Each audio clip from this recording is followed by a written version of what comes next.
Something extraordinary is unfolding, not in the heavens above, but within the quiet hearts of humanity.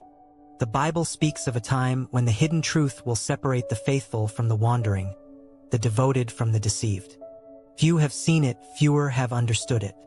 And yet, it is happening now, a hidden separation, silently shaping destinies, quietly revealing who belongs to God's eternal kingdom.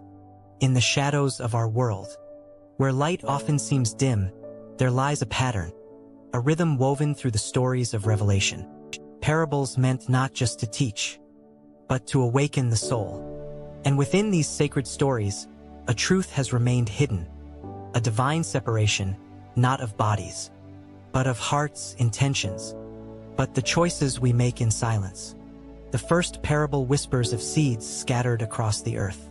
Some fall on fertile soil, some on rocky paths, others among thorns. The world sees only the seed, but God sees the heart. He sees who will rise and bear fruit, and who will be choked by distraction, pride, and fear. It is a separation invisible to human eyes, yet unmistakable to the divine. And perhaps that is where our journey begins, in the quiet places of our own hearts. For Revelation is not merely a book of distant prophecy. It is a mirror, reflecting our choices, our temptations, our devotion. Each parable is a lens, focusing on the subtle division that will one day become undeniable. Consider the parable of the wise and foolish builders. One laid his foundation on rock, the other upon sand. When the storms came, the contrast was revealed. Not all storms are literal, not all battles fought with swords. Some come in whispers of doubt, in moments of moral compromise, in decisions that test the core of faith. The separation happens not when the storms arrive, but in how we respond before they even appear. Few understand this.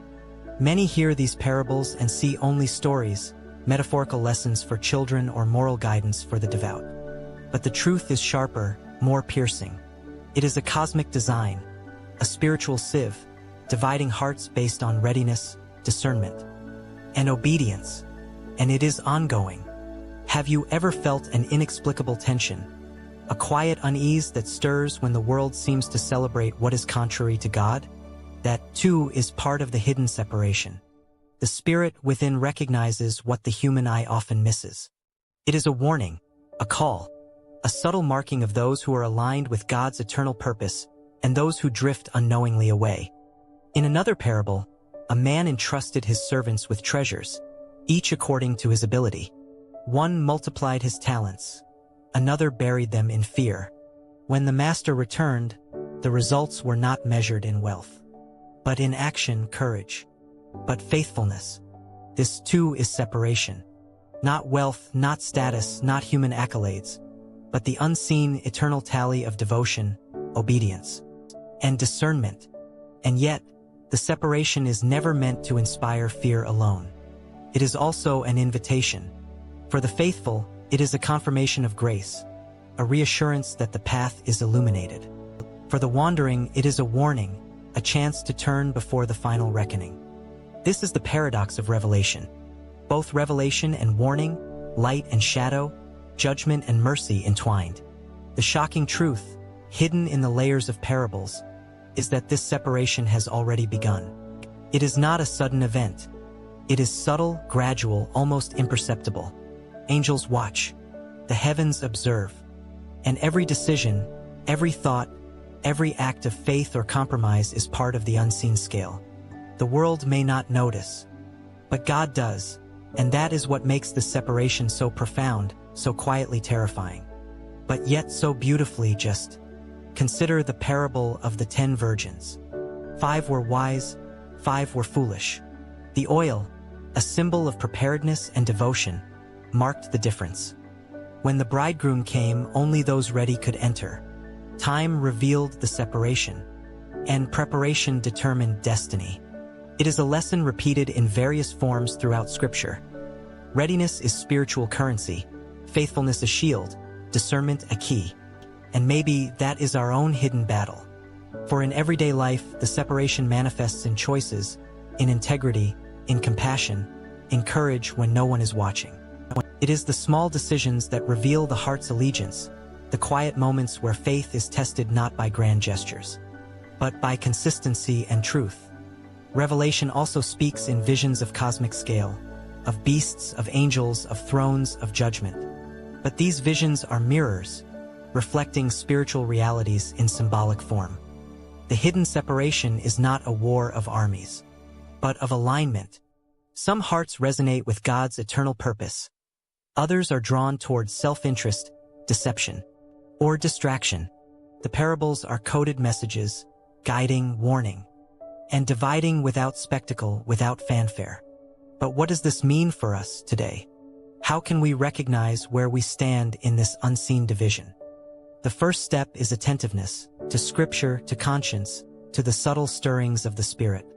The second is action, cultivating faith, exercising discernment, committing to truth even when the world celebrates compromise. And the third is humility, recognizing that separation is not pride, but divine orchestration, a reflection of God's perfect justice and mercy intertwined. Some might ask, is it possible to cross back from the wandering path? Revelation suggests that grace is always available, but the effort must be genuine, sustained, but heartfelt. The hidden separation is not merely punitive. It is corrective, guiding those who listen toward light before the ultimate revelation. And here, the parables intersect with our lives in ways often overlooked. A coin lost and found, a shepherd searching for one sheep, a mustard seed growing into sheltering branches. Each story is a fragment of a larger puzzle, illustrating the care, attention, and precision with which God orchestrates this separation. It is a quiet, relentless process, marking hearts with invisible yet undeniable truth. Even in the parable of the prodigal son, we see the duality of separation and reunion. One son strays, one remains, yet the father's love never ceases. The story illustrates that separation is not merely judgment, but relational, dynamic, but restorative. It is a call to return, to awaken, to align with divine intent before the final unveiling. Every parable carries a warning, but also a promise. The promise is that those who are vigilant, who cultivate faith, who act with integrity, will find themselves aligned with eternity. The warning is that ignoring this divine separation risks a dissonance that will one day become undeniable. The shocking truth, hidden yet pervasive, is that the division is already in motion. And maybe this is the most difficult part to grasp. The separation is silent. It does not scream. It does not announce itself with fanfare. It whispers, nudges, and beckons, quietly urging the heart to awaken before the inevitable revelation comes. It is both terrifying and beautiful. It is both judgment and grace. Time and again, Revelation returns to this theme. The hidden is often more consequential than the visible. The faithful are not those who merely survive visible trials, but those whose hearts have been tested, shaped, but prepared in the unseen. The wandering are not merely those who fail spectacularly, but those who ignore subtle nudges, who drift without discernment, who miss the quiet invitations of God's Spirit. And so, the question for every listener, every seeker, every believer is simple yet profound. Where does your heart stand in the hidden separation? Are you cultivating readiness, faith, and discernment? Or are you drifting, unaware of the quiet division already at work? Perhaps the most sobering lesson is that this separation will ultimately be revealed. No shadow can hide forever. The choices, the alignment, the devotion, all will be unveiled. And those who have attuned their hearts to God's eternal rhythm will find confirmation, solace, and joy. Those who have not will face the weight of what could have been, a regret both subtle and eternal. But even here, in the starkness of truth, there is hope. Revelation is as much about restoration as it is about separation. The faithful are strengthened, the wandering are called, the hidden is made manifest. And in that unveiling, the divine plan, perfect and eternal, becomes clear. And so, the hidden separation continues, silent yet relentless, divine yet intimate. It is not seen in crowds, nor in headlines, nor in worldly accolades. It is seen in hearts, in choices, in the quiet moments when faith is tested and revealed. And maybe, just maybe, that is the most profound truth of all. Eternity is not given to the loud, the visible, or the grandiose, or to the faithful whose hearts resonate with God's unseen rhythm, even in the shadows.